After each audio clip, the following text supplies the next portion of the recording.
Hello friend, good morning. আশা করি তোমরা সকলে ভালো আছো। আর আমাদের অবস্থাটা তো তোমরা দেখতেই পাচ্ছ।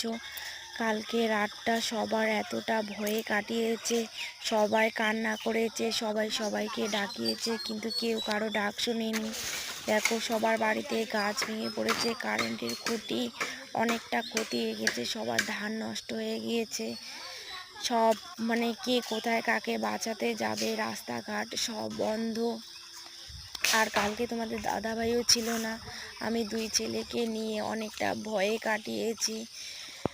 তোমাদের আমার ছোট ছেলে, ও খুব কান্না, শোনা তো কিছু বোঝে না, কিন্তু ও চোখ খুলে শুধু শুনছে কিসের এত শব্দ, ঘরের মধ্যে এত ডাল পড়ছে আর চারিদিকে এত শব্দ আর চিৎকার একটু একটু, কি বলবো। তো এটা বলার জন্য চলে আসলাম, তোমাদেরকে একটু শেয়ার করলাম।